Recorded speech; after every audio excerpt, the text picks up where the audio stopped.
സംസ്ഥാനത്ത് ശക്തമായ മഴ തുടരും എന്നാണ് കാലാവസ്ഥാ നിരീക്ഷണ കേന്ദ്രം നൽകുന്ന മുന്നറിയിപ്പ്. ഇന്ന് മലപ്പുറം മുതൽ കാസർഗോഡ് വരെയുള്ള ജില്ലകളിൽ യെല്ലോ അലർട്ടാണ് നൽകിയിരിക്കുന്നത്. രാഹുൽ KV കോഴിക്കോട് നിന്നും വിവരങ്ങളുമായി ചേരുന്നുണ്ട്. Rahul, good morning. അപ്പോൾ നല്ല മഴയുണ്ടാകും, പ്രത്യേകിച്ച് വടക്കൻ ജില്ലകളിലോട്ടൊക്കെ തന്നെ രാവിലെ തന്നെ കുട ചൂടിയാണ് നിൽപ്പ്. എങ്ങനെയുണ്ട് കാലാവസ്ഥയൊക്കെ? എന്തെല്ലാം അറിയിപ്പുകളുണ്ട്?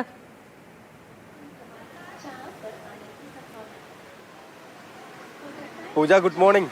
വടക്കൻ കേരളത്തിൽ മഴ മുന്നറിയിപ്പ് ഇങ്ങനെ മാറി മാറി വരികയാണ്. റെഡായിരുന്നു, ഓറഞ്ചിലേക്ക് മാറി. ഇപ്പോൾ ഏതായാലും ഇന്ന് ഈ പ്രഭാതത്തിൽ യെല്ലോ അലേർട്ടാണ് നൽകിയിട്ടുള്ളത്. എല്ലായിടത്തും നന്നായി തന്നെ മഴ പെയ്യുന്നുണ്ട്. കുട ചൂടി മഴ നനഞ്ഞുകൊണ്ട് തന്നെയാണ് ആളുകൾ രാവിലെ പുറത്തിറങ്ങുകയും ചെയ്തിട്ടുള്ളത്. എന്തായാലും കഴിഞ്ഞ ദിവസത്തെ അപേക്ഷിച്ച് പിന്നീട് ഇങ്ങോട്ടൊക്കെയുള്ള മണിക്കൂറുകളിൽ മഴയുടെ തോത് കുറഞ്ഞു നിൽക്കുന്നു എന്നത് ഒരല്പം ആശ്വാസം നൽകുന്ന കാര്യം തന്നെയാണ്. അതുകൊണ്ട് നമ്മൾ ഇന്നലെ മാവൂരിലടക്കം എത്തി താഴ്ന്ന പ്രദേശങ്ങളിൽ വീടുകളിലൊക്കെ വെള്ളം കയറിയ ദൃശ്യങ്ങൾ സഹിതം വാർത്തകൾ നൽകിയിരുന്നതാണ്. അവിടെ കച്ചേരിക്കുന്നിലെ വീടുകളിൽ നിന്ന് വെള്ളം കയറിയ അളവ് കുറച്ച് കുറഞ്ഞിട്ടുണ്ട്. അതായത് വെള്ളം ഇറങ്ങി തുടങ്ങിയിട്ടുണ്ട് എന്നത് ആശ്വാസമാണെന്ന് കുടുംബങ്ങൾ അറിയിക്കുകയും ചെയ്യുന്നുണ്ട്. എങ്കിലും മഴ മാറാത്തത് കൊണ്ട് ഇനിയിപ്പോൾ മഴ ഒന്നുകൂടി ശക്തിപ്പെട്ട് കഴിഞ്ഞാൽ വീണ്ടും വെള്ളം കയറുമോ എന്നൊരു ആശങ്ക അവരെ സംബന്ധിച്ച് ഉണ്ട് താനും. ഒപ്പം കൊടിയത്തൂർ പഞ്ചായത്തിലെ ആണെങ്കിലും കാരശ്ശേരി ഉൾപ്പെടുന്ന സ്ഥലങ്ങളിലാണെങ്കിലും ചാത്തമംഗലത്തൊക്കെ ആണെങ്കിലും താഴ്ന്ന പ്രദേശങ്ങൾ ഇപ്പോഴും വെള്ളത്തിനടിയിലാണ്. ഗ്രാമീണ റോഡുകളിൽ വെള്ളം കയറി നിൽക്കുന്നുണ്ട്. അവിടേക്ക് വെള്ളത്തിൻ്റെ അളവ് കുറഞ്ഞിട്ടുണ്ട് എന്നതാണ് ഒരാശ്വാസമായി നിൽക്കുന്നത്. പൂജ, ഒപ്പം തന്നെ നമുക്കറിയാം, ഈ മഴ ആരംഭിച്ചത് മുതൽ ഏറ്റവും കൂടുതൽ പ്രയാസം നേരിടുന്ന ഒരു മേഖല എന്ന് പറയുന്നത് താമരശ്ശേരി ചുരമാണ്. ശക്തമായ മഴയിൽ കഴിഞ്ഞ ദിവസം അവിടെ 8-ാം വളവിന് സമീപത്തായാണ് ഒരു വിള്ളൽ രൂപപ്പെട്ടതൊക്കെ. തുടർന്ന് അവിടെ ഗതാഗത നിയന്ത്രണം ഏർപ്പെടുത്തിയതാണ്.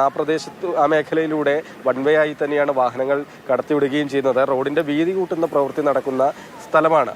ഇന്നലെ താമരശ്ശേരി ചുരത്തിൽ നമ്മൾ കണ്ടതാണ് വലിയൊരു അപകടം. തലനാരിഴക്ക് ഒഴിവായതാണ്. ഒരു മരം ഒടിഞ്ഞ് ഓടിക്കൊണ്ടിരിക്കുന്ന കാറിന് മുകളിലേക്ക് വീണത്. തുടർന്ന് യാത്രക്കാർക്ക് നിസ്സാരമായി മാത്രമേ പരിക്കേറ്റിട്ടുള്ളൂ എന്നത് വലിയ ആശ്വാസമാണ്. അതായത് ഞാനത് ഒന്നുകൂടി ഓർമ്മിപ്പിച്ചത്, ഈ മഴ തുടങ്ങിയതിന് ശേഷം താമരശ്ശേരി ചുരത്തിലൂടെയുള്ള യാത്ര എത്രത്തോളം ദുസ്സഹമായി എന്ന് പറയുന്നതിന് വേണ്ടിയാണ്. അപ്പം ഇന്നലെയും മിനിഞ്ഞാന്നും കോഴിക്കോട് ജില്ലയിൽ ഉൾപ്പെടെയായി വിദ്യാലയങ്ങൾക്ക് അവധിയായിരുന്നു. പ്രൊഫഷണൽ കോളേജുകൾക്കൊക്കെ അടക്കമാണ് അവധി നൽകിയിരുന്നത്. പക്ഷേ ഇന്ന് ഏതായാലും മഴയുടെ ശക്തി കുറവാണ് എന്ന പ്രവചനത്തിൻ്റെ മുന്നറിയിപ്പിൻ്റെ അടിസ്ഥാനത്തിൽ ഇന്ന് വിദ്യാലയങ്ങൾ പ്രവർത്തിക്കുന്നതാണ്. അതായത് ഇന്ന് 2 ദിവസം പോയതിൻ്റെ മടി പിടിച്ച് ഇന്നും വീട്ടിലിരിക്കേണ്ടതില്ല കുട്ടികൾ എന്നാണ് ഇതിലൂടെ ചുരുക്കമായി പറയുകയും ചെയ്തിട്ടുള്ളത്. അപ്പം ഇന്നലെ വേങ്ങേരിയിൽ ഒരിടത്ത് മണ്ണിടിഞ്ഞിരുന്നു. അവിടെ ഈ മണ്ണ് നീക്കുന്ന പ്രവൃത്തിയൊക്കെ നടക്കേണ്ടതായിട്ടുണ്ട്. അത്തരത്തിൽ ആശങ്ക അവിടെ നിന്ന് പോവുകയും ചെയ്യുന്നുണ്ട്. ഏതായാലും വടക്കൻ കേരളത്തിൽ എല്ലായിടത്തും പൂജ നല്ല രീതിയിൽ തന്നെ മഴ ലഭിക്കുന്നുണ്ട്.